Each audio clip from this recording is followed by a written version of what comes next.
नमस्कार। आज हम एक बहुत ही खास विषय पर चर्चा करेंगे। यह विषय है ब्रह्म मुहूर्त और 21 दिनों की ध्यान विधि। यह ध्यान विधि इतनी खास है कि अगर आप इसे 21 दिनों तक नियमित रूप से करते हैं तो आपकी कोई भी मनोकामना पूरी हो सकती है। यह विधि आपको अपने जीवन में सकारात्मक बदलाव लाने में मदद करेगी, लेकिन इसे प्रभावी बनाने के लिए आपको इसे ब्रह्म मुहूर्त में करना होगा। तो सबसे पहले आइए ब्रह्म मुहूर्त के बारे में विस्तार से जानते हैं। ब्रह्म मुहूर्त का मतलब है सुबह का वह खास समय जब वातावरण शांत और ऊर्जा से भरपूर होता है। यह समय सूरज उगने से पहले का होता है, जो आमतौर पर सुबह 3 बजे से लेकर 6 बजे के बीच होता है। हालांकि अलग अलग स्थानों पर सूर्योदय का समय अलग होता है, इसलिए ब्रह्म मुहूर्त का एक निश्चित समय नहीं कहा जा सकता। लेकिन यदि आप सुबह 3 बजे से 6 बजे के बीच किसी भी समय जागते हैं तो वह समय ब्रह्म मुहूर्त माना जाएगा। इस समय को अमृत वेला भी कहा जाता है, क्योंकि यह समय शुद्ध और सकारात्मक ऊर्जा से भरा होता है। ब्रह्म मुहूर्त के बारे में प्राचीन ग्रंथों में बहुत सारी जानकारी दी गई है।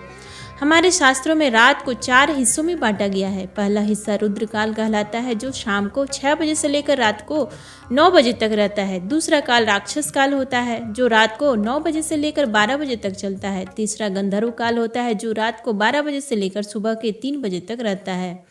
और चौथा काल मनोहर काल होता है, जो सुबह के 3 बजे से लेकर 6 बजे तक चलता है। ब्रह्म मुहूर्त इसी मनोहर काल में आता है। ब्रह्म मुहूर्त का शाब्दिक अर्थ है ब्रह्म यानी ज्ञान और मुहूर्त यानी समय। इसका मतलब है वह समय जब हम ज्ञान को प्राप्त करने की कोशिश करते हैं। इस समय को शास्त्रों में बहुत ही खास बताया गया है। कहा जाता है कि इस समय देवताओं और सकारात्मक ऊर्जांचल जाती है, तो इसका मतलब यह हो सकता है कि ब्रह्मांड की सकारात्मक ऊर्जा आपसे जुड़ने की कोशिश कर रही है। इसलिए इस समय ध्यान, प्रार्थना या पढ़ाई जैसी सकारात्मक गतिविधियां करना बहुत लाभदायक होता है। सभी धर्मों में भी ब्रह्म मुहूर्त को बहुत महत्व दिया गया है, चाहे वह मंदिर हो, गुरुद्वारा हो या अन्य पूजा स्थल। यह सभी ब्रह्म मुहूर्त में ही खोले जाते हैं, क्योंकि यह समय ऐसा होता है जब नकारात्मक शक्तियां सो जाती है और सकारात्मक शक्तियां जागृत होती है। इस समय बहने वाली वायु को अमृत वायु कहा जाता है। इस समय वातावरण में शुद्ध ऑक्सीजन होती है और प्रदूषण खत्म हो जाता है, और रात के समय ओस गिरने के कारण यह वायु और भी शीतल और शुद्ध हो जाती है। इस समय वातावरण बिल्कुल शांत होता है और हमारे मस्तिष्क की क्रियाएं भी शांत होती है, क्योंकि हम अभी अभी गहरी नींद से जागे होते हैं। यही कारण है कि इस समय पढ़ाई करना, प्लानिंग करना या ध्यान लगाना बहुत फायदेमंद होता है। आपने यह कहावत तो सुनी होगी कि जल्दी सोना और जल्दी उठना सफलता की कुंजी है। जो लोग ब्रह्म मुहूर्त में जागना शुरू कर देते हैं उन्हें जीवन में बहुत लाभ मिलता है। प्राचीन काल में जब बिजली नहीं होती थी तब लोग सूर्यास्त के बाद सो जाते थे और सूर्योदय से पहले उठ जाते थे। यह उनके जीवन का एक हिस्सा था। वे प्रकृति के साथ तालमेल में रहते थे। जो लोग प्रकृति के साथ तालमेल में रहते हैं वे हमेशा स्वस्थ रहते हैं, लेकिन जो लोग देर रात तक जागते हैं या नाइट शिफ्ट में काम करते हैं वे अक्सर स्वास्थ्य संबंधी समस्याओं का सामना करते हैं। ब्रह्म मुहूर्त का सबसे बड़ा फायदा यह है कि इस समय आप अपनी सोच को सकारात्मक दिशा में मोड़ सकते हैं। अगर आप किसी नई आदत को अपनाना चाहते हैं या किसी लक्ष्य को हासिल करना चाहते हैं तो यह समय सबसे अच्छा है, क्योंकि इस समय आपकी मनोदशा और सोच बहुत स्पष्ट होती है। जब आप इस समय ध्यान करते हैं तो आपका मन और मस्तिष्क पूरी तरह से उस कार्य में लग जाता है। इस समय की गई प्रार्थनाएं और ध्यान बहुत जल्दी फलीभूत होती हैं, क्योंकि इस समय ब्रह्मांड की सारी सकारात्मक ऊर्जाएं सक्रिय होती है। जब आप इस समय कोई अच्छी आदत शुरू करते हैं तो वह जल्दी आपकी दिनचर्या का हिस्सा बन जाता है। तो दोस्तों, अगर आप भी अपनी जिंदगी में कोई बदलाव लाना चाहते हैं तो ब्रह्म मुहूर्त में जागना शुरू करें। यह समय आपके जीवन में बहुत सकारात्मक बदलाव ला सकता है, चाहे आप पढ़ाई कर रहे हो, काम कर रहे हो या किसी भी लक्ष्य को पाने की कोशिश कर रहे हो। ब्रह्म मुहूर्त का सही उपयोग आपको सफलता की ओर ले जाएगा। अब सवाल यह है कि आप इस समय का उपयोग कैसे कर सकते हैं। सबसे पहले ब्रह्म मुहूर्त में जागने की आदत डालें। इसके लिए आपको रात में जल्दी सोना होगा। जब आप सुबह जल्दी उठते हैं तो शुरुआत में आपको थोड़ी कठिनाई हो सकती है, लेकिन धीरे धीरे यह आपकी दिनचर्या का हिस्सा बन जाएगा।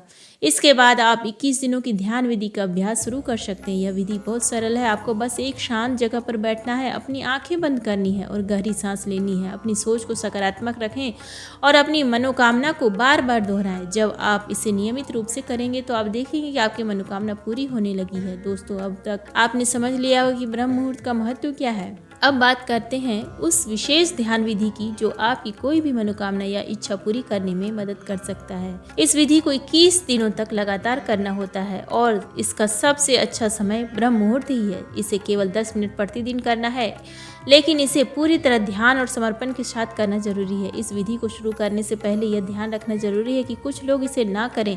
जिन व्यक्तियों को हृदय रोग, ब्लड प्रेशर की समस्या या सांस लेने में कठिनाई होती है, उन्हें इस विधि से बचना चाहिए, क्योंकि इसमें सांस को रोकना पड़ता है, जो इन स्थितियों में असुविधा या स्वास्थ्य संबंधी दिक्कतें पैदा कर सकता है। इसलिए यदि आप शारीरिक रूप से पूरी तरह स्वस्थ हैं तो ही इस विधि को करें। इस विधि को करने के लिए सबसे पहले सुबह जल्दी उठें। ब्रह्म मुहूर्त का समय 3 बजे से लेकर 6 बजे के बीच का होता है, इसलिए इस दौरान उठकर ध्यान के लिए तैयार होना जरूरी है। उठने के बाद आप फ्रेश हो जाएं, यदि संभव हो तो स्नान कर लें, लेकिन यदि इसका समय कम हो तो केवल हाथ मुंह धो लेना ही पर्याप्त है। इसके बाद आप किसी शांत स्थान पर जाएं। यह स्थान आपका पूजा स्थल, ध्यान कक्ष या घर का कोई कोना हो सकता है। यह सुनिश्चित करें कि उस स्थान पर ताजी हवा आती हो, क्योंकि प्रातःकाल की शुद्ध वायु इस ध्यान के लिए महत्वपूर्ण है। ध्यानस्थ होने के लिए जमीन पर चटाई या कुशन बिछाकर सीधे बैठ जाएं। अपनी पीठ और गर्दन को सीधा रखें, दोनों हाथों को घुटनों पर रखें और आरामदायक मुद्रा में बैठें। इसके बाद कुछ क्षणों के लिए अपने मन को शांत करें, अपनी आंखें बंद कर लें और शरीर को स्थिर रखें। यह समय है अपने ध्यान को केंद्रित करने और बाहरी दुनिया की सारी बातों को भुलाने का। जब आपका मन पूरी तरह शांत हो जाए तो अब आपको अपने आज्ञा चक्र पर ध्यान केंद्रित करना है। आज्ञा चक्र वह स्थान है जो आपकी भौहों के बीच में स्थित होता है। यह ध्यान का प्रमुख केंद्र है, जहाँ से आपकी इच्छाओं और विचारों को ब्रह्मांडीय ऊर्जा तक पहुंचाया जाता है। अपनी चेतना को इसी स्थान पर केंद्रित करें। अपने मानसिक नेत्रों से इस स्थान को महसूस करें। अब आप एक गहरी सांस लें और उसे अंदर ही रोक लें। सांस रोकने के दौरान अपनी चेतना को आज्ञा चक्र पर ही बनाए रखें। इस दौरान अपने इष्ट देवी देवता, गुरु या किसी ऐसे शक्ति के बारे में सोचें जिसे आप अपना मार्गदर्शक मानते हैं। उनकी छवि को अपने मन में देखें और उसे आज्ञा चक्र पर स्थापित करें। सांस रोकने के दौरान अपनी मनोकामना को मन ही मन दोहराएं। यह मनोकामना केवल एक ही होना चाहिए, इसलिए इसे पहले से तय कर ले। इसे स्पष्ट और सरल शब्दों में दोहराएं, जैसे हे भगवान, कृपया मुझे सफलता प्रदान करें या मेरी यह इच्छा पूरी करें। अपनी इच्छा को पूरी आस्था और विश्वास के साथ दोहराएं। जब तक आप सांस को अंदर रोक सकते हैं तब तक अपनी इच्छा को दोहराते रहें और अपने इष्ट की छवि को अपने आज्ञा चक्र पर महसूस करते रहें। जब आपको लगे कि अब और सांस रोकना संभव नहीं है तो धीरे धीरे सांस को मुंह से बाहर छोड़ें। ध्यान रखें कि सांस हमेशा नाक से लें और मुंह से छोड़े। सांस से छोड़ने के बाद कुछ क्षणों के लिए विश्राम करें। इस दौरान अपने शरीर और मन को शांत रखें। अपनी सामान्य स्थिति में वापस आएं। यह समय है अपनी ऊर्जा को स्थिर करने का। अब इस प्रक्रिया को दोबारा शुरू करें। फिर से गहरी सांस लें, उसे अंदर रोकें और अपनी मनोकामना को दोहराएं। इस बार भी अपनी चेतना को आज्ञा चक्र पर केंद्रित रखें और अपने इष्ट की छवि को अपने मन में देखें। इस पूरी प्रक्रिया को 10 मिनट तक जारी करें। बीच बीच में थोड़ा थोड़ा विश्राम करते लें। यह ध्यान विधि सरल है, लेकिन इसे पूरी निष्ठा और अनुशासन के साथ करना जरूरी है। इसे लगातार 21 दिनों तक करें, बिना किसी दिन छोड़े। यदि आप इसे बीच में छोड़ते हैं या किसी दिन इसे नहीं कर पाते, इसका प्रभाव कम हो सकता है। इस विधि का सबसे बड़ा लाभ यह है कि यह आपकी इच्छाओं को ब्रह्मांडीय ऊर्जा से जोड़ती है। जब आप अपने मन की गहराई से किसी इच्छा को बार बार दोहराते हैं तो वह ब्रह्मांड तक पहुंचती है और पूरी होने लगती है। ध्यान के दौरान यह जरूरी है कि आपका मन भटकने ना पाए। अगर किसी भी समय आपका ध्यान कहीं और जाता है, उसे वापस आज्ञा चक्र पर लाएं। यह अभ्यास आपके ध्यान और एकाग्रता को मजबूत करता है। यह विधि न केवल आपकी इच्छाओं को पूरा करने में मदद करता है, बल्कि आपके मानसिक और आध्यात्मिक स्वास्थ्य को भी बेहतर बनाता है। जब आप ब्रह्म मुहूर्त में उठकर इस विधि का अभ्यास करते हैं तो आपके शरीर में सकारात्मक ऊर्जा का प्रवाह होता है। यह ऊर्जा आपके पूरे दिन को बेहतर बनाती है। यदि आप इसे सही तरीके से और नियमित रूप से करते हैं तो आप अपने जीवन में चमत्कारी बदलाव देख सकते हैं। यह विधि न केवल आपकी इच्छाओं को पूरा कर सकती है, बल्कि आपको आत्मविश्वास, शांति और संतुलन भी प्रदान करती है। इस विधि को अपनाने से पहले यह सुनिश्चित करें कि आप पूरी श्रद्धा और विश्वास के साथ अपने करने के लिए तैयार हैं। इसे केवल 21 दिनों तक करने का नियम है, लेकिन अगर आप चाहें तो इसे अपनी दिनचर्या का हिस्सा बना सकते हैं। जब आप इसे करते हैं तो अपने मन को नकारात्मक विचारों से दूर रखकर, नकारात्मकता आपकी ऊर्जा को कमजोर कर सकती है, आपकी इच्छाओं से के मार्ग में बाधा बन डाल सकती है। याद रखें कि यह विधि केवल एक तकनीक है, इसका प्रभाव आपके विश्वास, अनुशासन और समर्पण पर निर्भर करता है। इसलिए इसे पूरे मन और आत्मा के साथ करें। जब आप इसे करते हैं तो अपने मन में यह विश्वास रखें कि आपकी इच्छा जरूर पूरी होगी। तो अब बात आती है कि इस प्रक्रिया के पीछे जो विज्ञान काम करता है वह वास्तव में कितना प्रभावी और गहन है। हमने यह समझा कि हमारा आज्ञा चक्र इच्छाओं और संकल्पों के पूर्ण होने का केंद्र है। जब हम इस स्थान पर ध्यान केंद्रित करते हैं और किसी विशेष इच्छा या लक्ष्य को दोहराते हैं तो यह हमारे मन और ऊर्जा के माध्यम से ब्रह्मांड तक पहुंचता है। लेकिन यह केवल आध्यात्मिक प्रक्रिया ही नहीं है, इसके पीछे एक ठोस वैज्ञानिक आधार भी है। जब हम अपने आज्ञा चक्र पर ध्यान केंद्रित करते हैं तो हमारा मस्तिष्क विशेष रूप से सक्रिय हो जाता है। आज्ञा चक्र को आधुनिक विज्ञान की दृष्टि से पीनियल ग्लैंड से जोड़ा जाता है, जो हमारे मस्तिष्क में एक महत्वपूर्ण ग्रंथि है। यह ग्रंथि हमारी जैविक घड़ी यानी बायोलॉजिकल क्लॉक को नियंत्रित करती है और मेटाबॉलिक हार्मोन का उत्पादन करती है मेलाटोनिन हार्मोन का उत्पादन करती है। मेलाटोनिन न केवल नींद के लिए आवश्यक है बल्कि यह हमारे मानसिक संतुलन और आध्यात्मिक अनुभवों को भी गहराई प्रदान करता है। जब हम इस चक्र पर ध्यान केंद्रित करते हैं तो पीनियल ग्लैंड सक्रिय हो जाता है, जिससे मानसिक स्पष्टता और गहरी चेतना का अनुभव होता है। सांस को रोकने का प्रभाव भी गहन वैज्ञानिक आधार रखता है। जब हम सांस को अंदर भरकर रोकते हैं तो शरीर में एक फाइट और फ्लाइट स्थिति उत्पन्न होती है। इस स्थिति में हमारा शरीर अत्यधिक सतर्क हो जाता है और दिमाग अनावश्यक विचारों को छोड़कर केवल उस पर ध्यान केंद्रित करता है जो हमारे लिए सबसे महत्वपूर्ण है। यह मस्तिष्क के फ्रंटल लोब को सक्रिय करता है, जो निर्णय लेने और ध्यान केंद्रित करने की क्षमता को बढ़ाता है। इस प्रक्रिया के दौरान शरीर में ऑक्सीजन का स्तर कम होता है, जिससे मस्तिष्क को संकेत मिलता है कि वह अनावश्यक गतिविधियों को रोक दे और केवल आवश्यक कार्यों पर ध्यान केंद्रित करे। इसके अतिरिक्त सांस रोकने से हमारी ऊर्जा का प्रवाह यानी एनर्जी फ्लो भी बदलता है। योग और प्राणायाम में इसे प्राण कहा जाता है, जो जीवन ऊर्जा है। जब हम इस ऊर्जा को नियंत्रित करते हैं तो यह हमारे शरीर के ऊर्जा केंद्र चक्रों पर केंद्रित हो जाती है। आज्ञा चक्र पर ऊर्जा के केंद्रित होने से यह चक्र सक्रिय हो जाता है और हमारे विचारों और इच्छाओं को बल प्रदान करता है।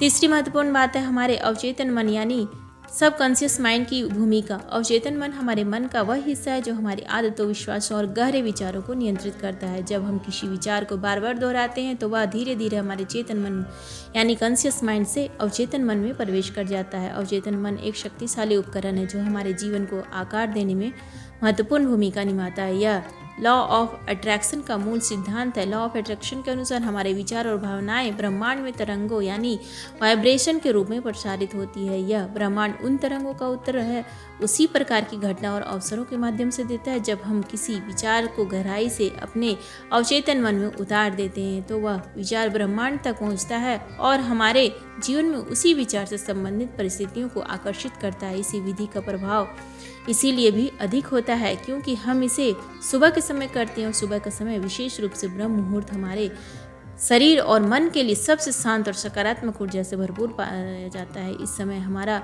मस्तिष्क एक विशेष अवस्था में होता है जिसे अल्फा स्टेट कहा जाता है। अल्फा स्टेट वह अवस्था है जब हमारा मस्तिष्क गहरी शांति और ध्यान में होता है। इस अवस्था में हमारा अवचेतन मन सबसे अधिक ग्रहणशील होता है।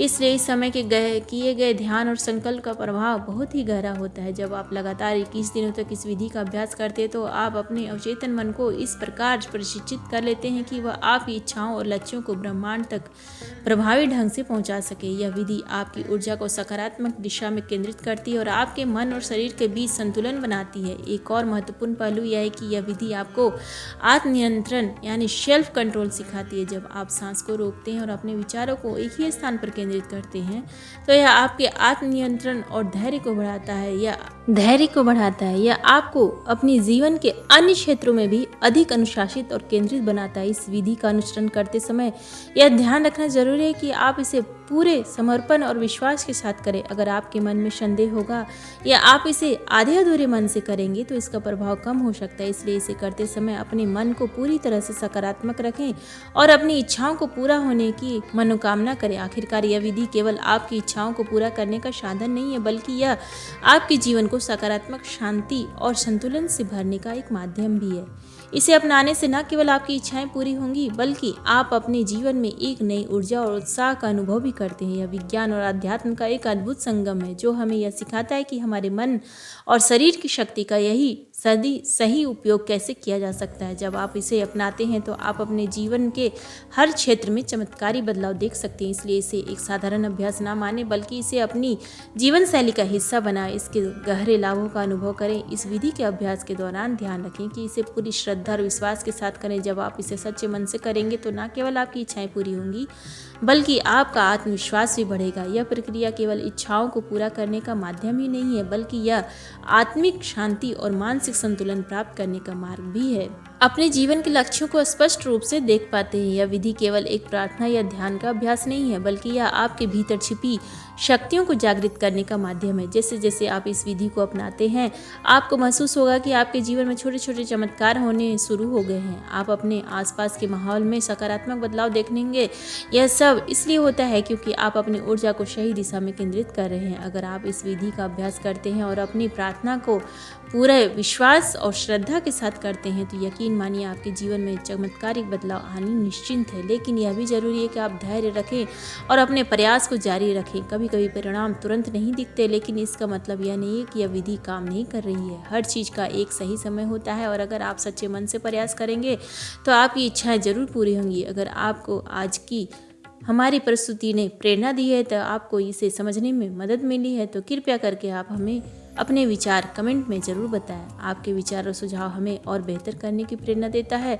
अगर आप हमारे चैनल पर नए हैं तो हमारे चैनल को सब्सक्राइब करना ना भूलें। हम आपके लिए ऐसे ही प्रेरणादायक और उपयोगी विषयों पर वीडियो लाते रहेंगे।